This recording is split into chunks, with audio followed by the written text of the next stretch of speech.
So this morning, Ubisoft did release a trailer about Far Cry 5, which is slated to be released in February of next year. And, I'm going to be talking about things that happened after the trailer because there was this whole, small little two people panel talking about it. I forgot who saw it, but I know that it was Damon Hatfield and one other guy.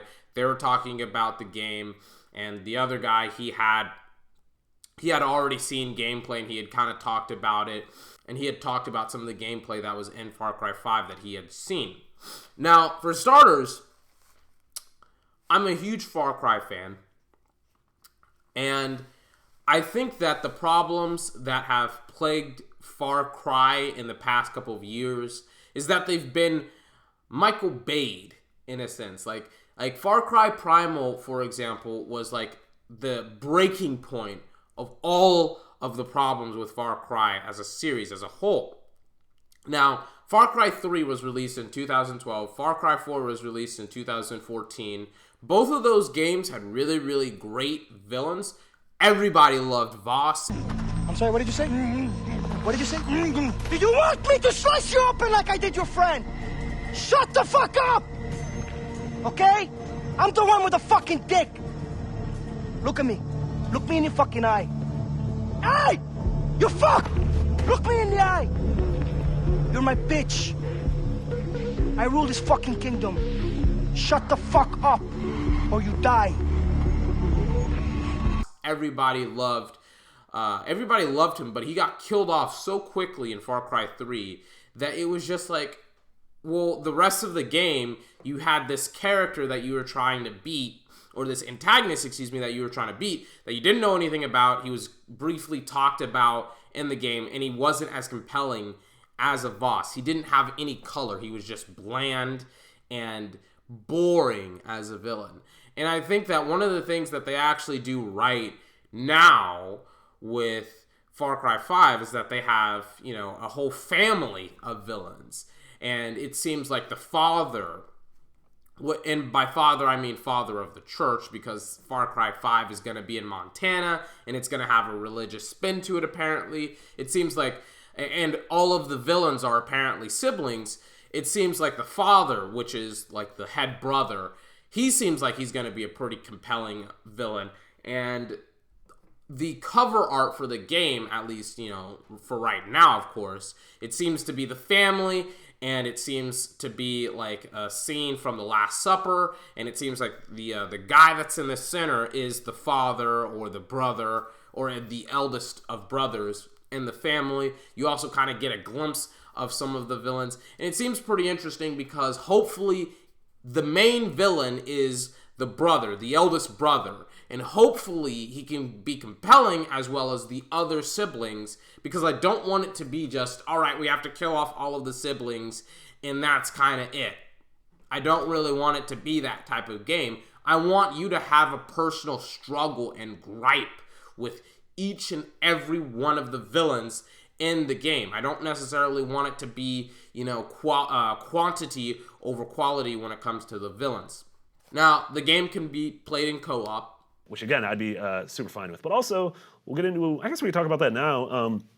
Ubisoft has revealed also that the game can entirely be played in co-op. Yep. The game has 3 characters. It has a preacher, it has a bartender, it has a son of a grandfather and a father who were in the U.S. military. The father, the preacher, he feels like he has a duty to protect those who have been turned away from his own religion. And his church has actually been attacked. And there's a scene in his specific trailer, which they have released some trailers by Blur. Blur is like a trailer company that makes video game trailers. But the preacher, his church has been attacked. He's lost followers, and now he's trying to protect those followers from pretty much a cult.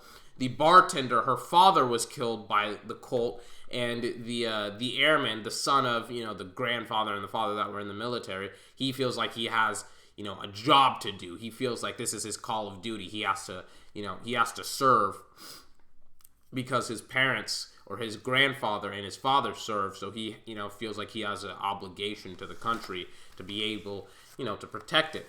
You also have a canine companion. And actually, one thing they didn't really showcase here is you have I don't know if this is entirely, like the entire length of the game, you have a canine companion.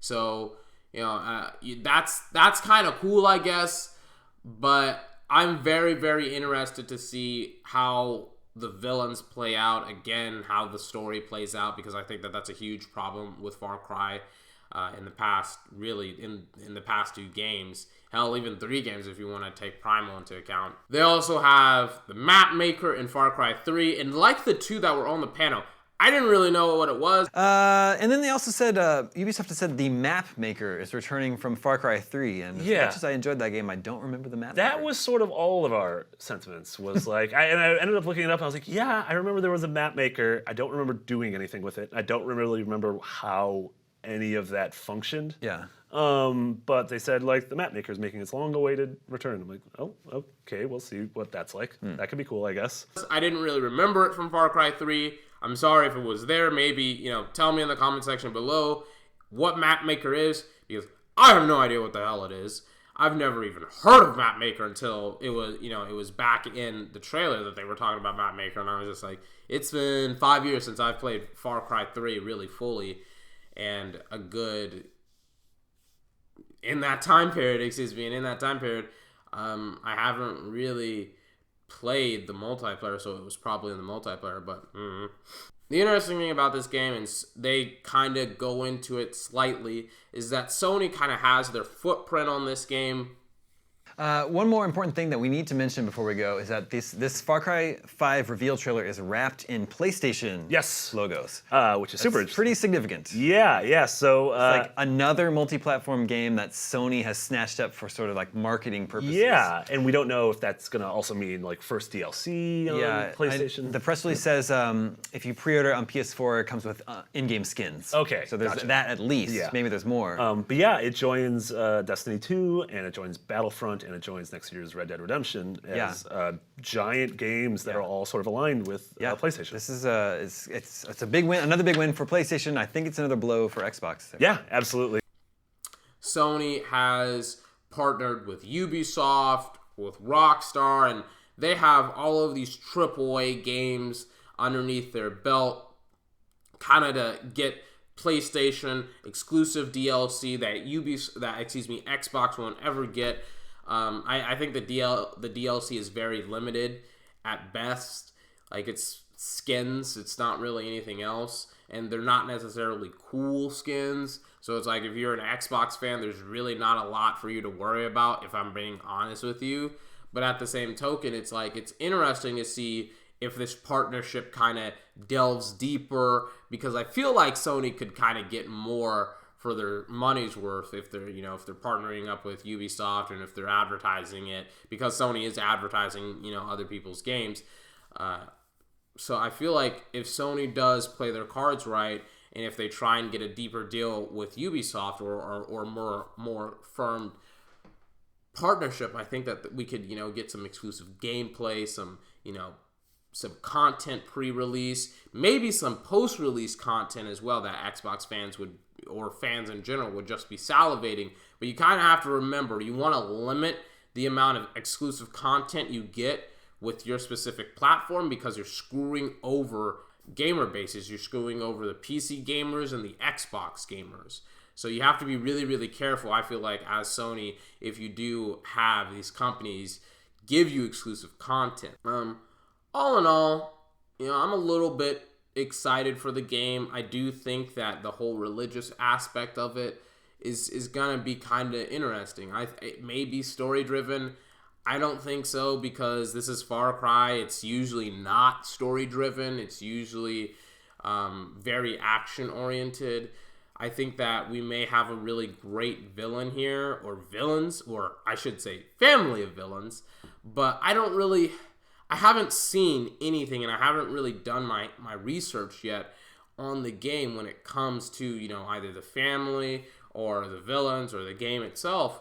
So I'm very hesitant to really say anything else about the game before either E3 or before they release, something.